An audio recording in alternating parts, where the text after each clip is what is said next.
Good afternoon, ladies and gentlemen, here in the room and somewhere, I hope so, on the internet. And thank you, Nick, for your invitation. And it's just a little bit embarrassing situation for me, because this is not the first time we are together in a conference, but it's the first time I have to do it in English. And so you will be able to compare how poor is my English compared to his very good Spanish. So please accept my apologies in advance, and I will try to do my best, or at least to be brief. I won't do it, but I will try. The first project I will present to you this afternoon is part of the projects participated or led by our research group, REAL, here at the University of Salamanca, that deal with the topic of multiculturality or interculturality in education. Paloma presented before one of the projects involved in this research line projects, and this is an almost finished project. It is coming to an end by the end of this month.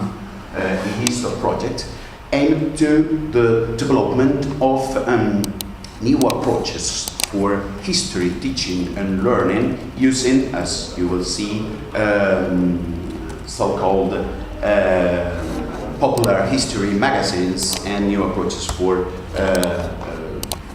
learning history in a multinational and multicultural perspective. The project is a comenius project. It's almost finished. We are not the leaders. The institution is the University of Oxford. This is in some kind second stage of a previous project called MIH. We did it and devoted to the development of learning materials for geography and history, teaching and learning in secondary school. And we are 6 partners. The leader is the University of Oxford. And the charge of this project, you can see here different popular history magazines, and the charge is not simple to explain, but it is simple to understand. Let's take a look at this guy. If you are in Germany, maybe when a student think about Germany and Poland, maybe the idea should be that of an expansion of the German territory. But when you live in Poland, you feel this as an invasion.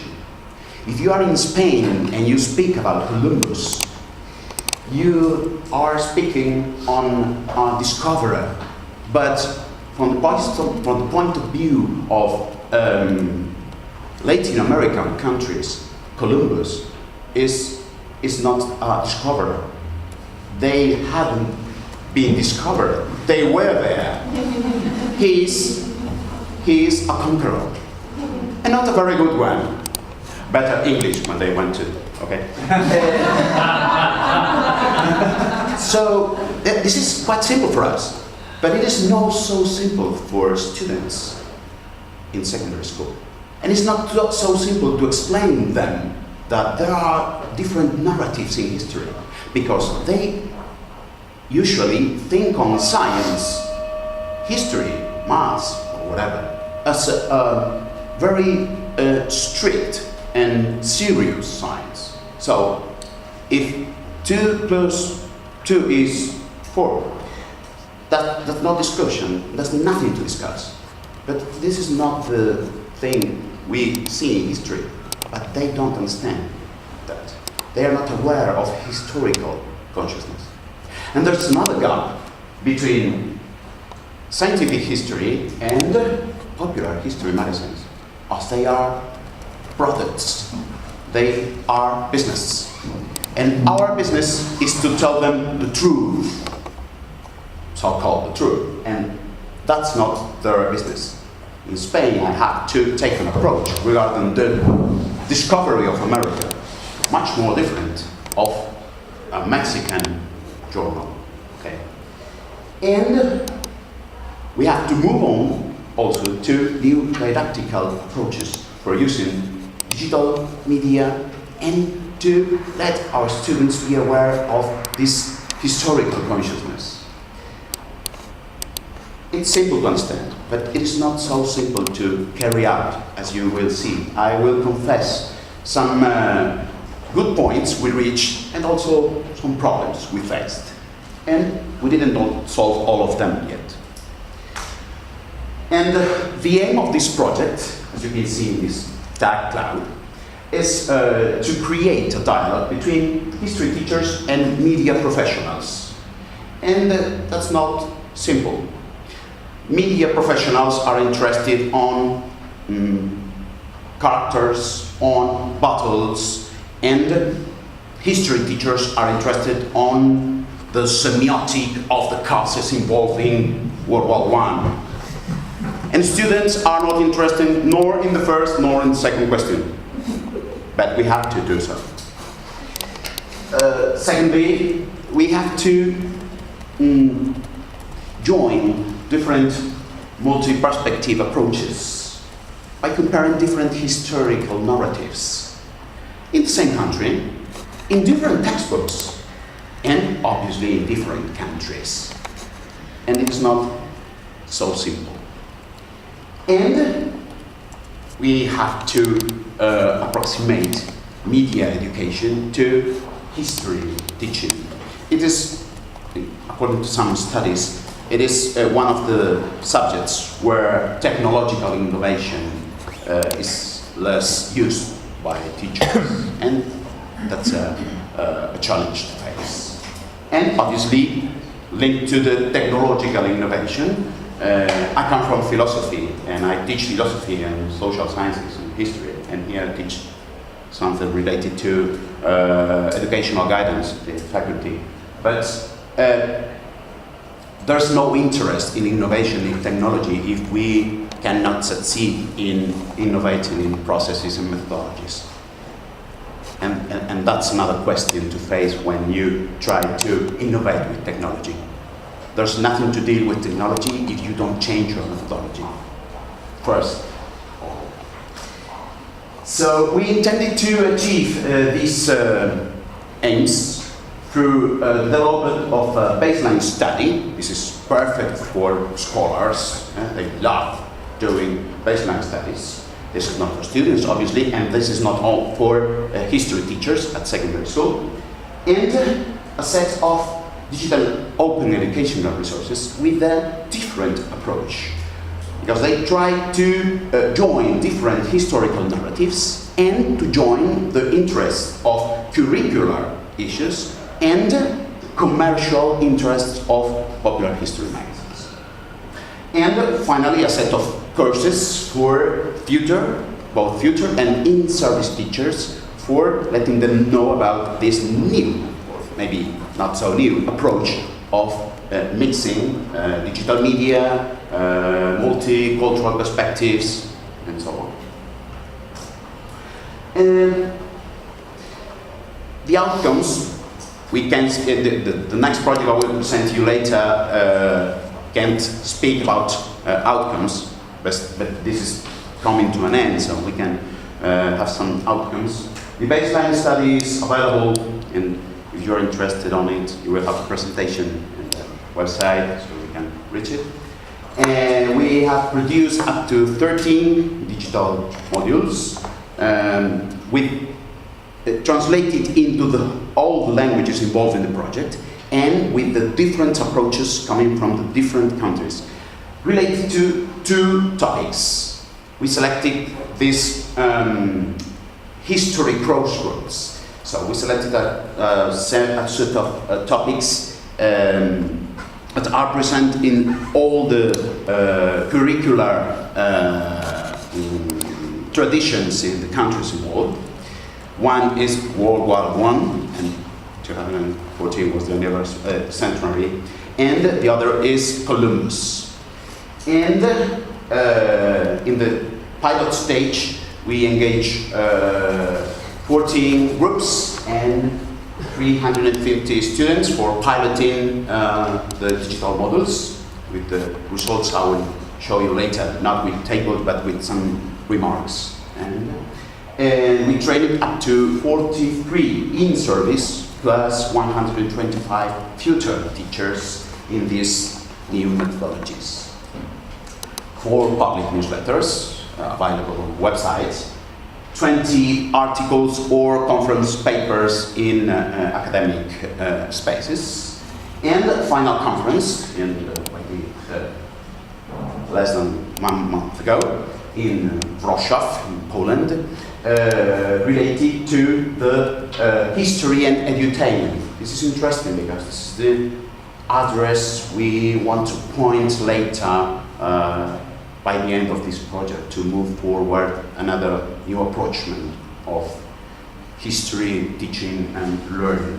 And this conference related to the history, the International Society of History Didactics was led by the project leader, Susanne Popp from the University of Oxford in Germany.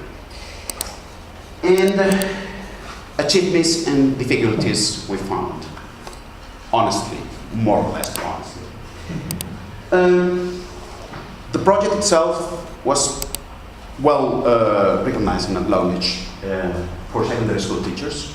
They found it very interesting. Oh, it's interesting to join history magazines, not serious but popular history magazines, and history crossroad. Interesting. It's interesting to know about different ways to approach World War I in different countries in Europe.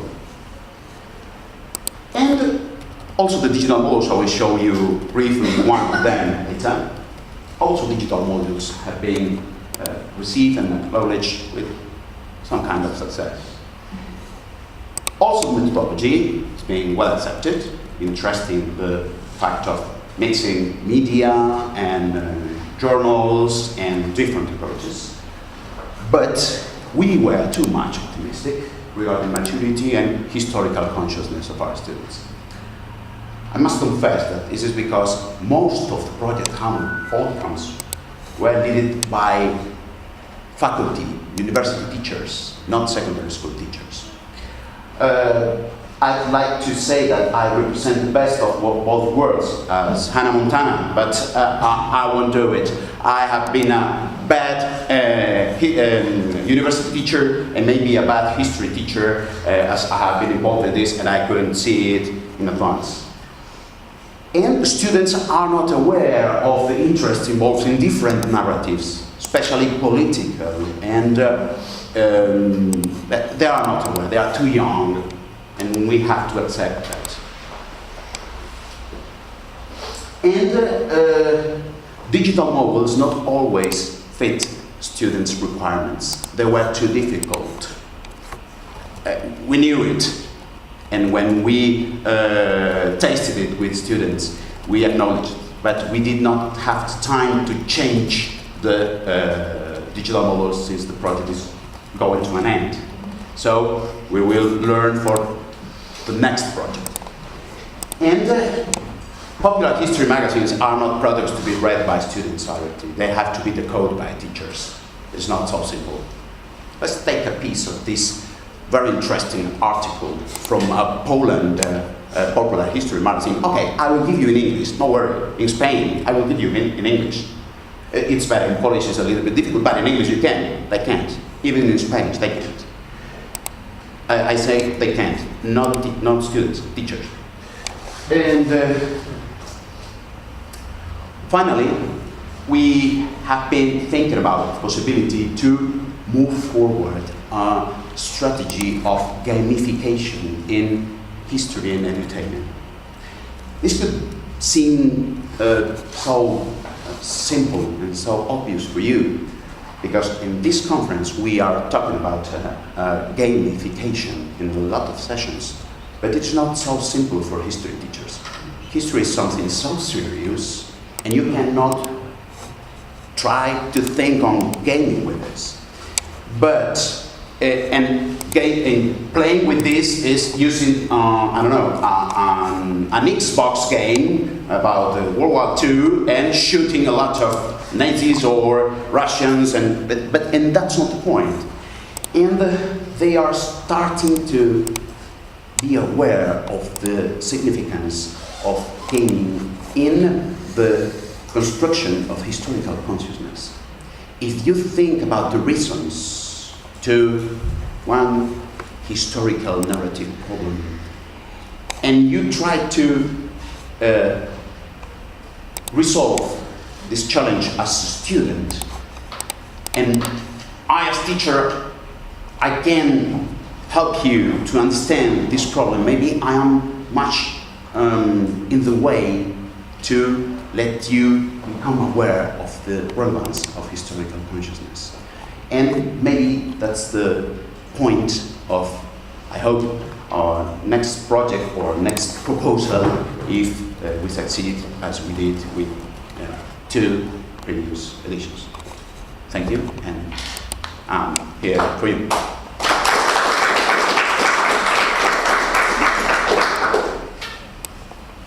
Questions?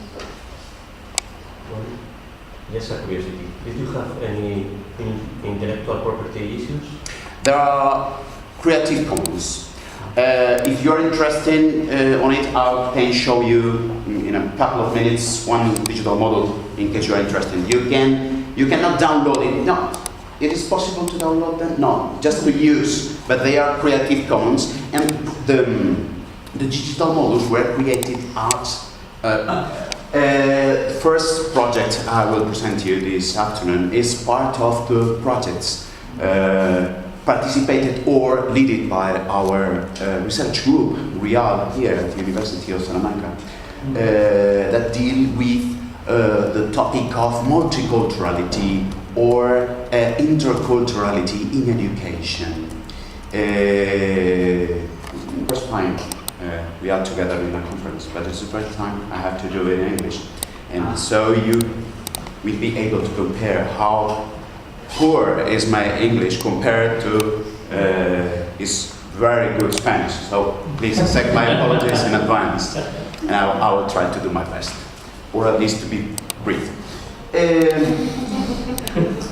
I won't do it, but I will try. See so-called popular history magazines and new approaches for learning history in a multinational and multicultural perspective. The project is a comenius project. It's almost finished. Paloma presented before one of the projects involved in this research line projects. And this is an almost finished project. It is coming to an end by the end of this month. It is a project aimed to the development of new approaches for history teaching and learning using, as you will see,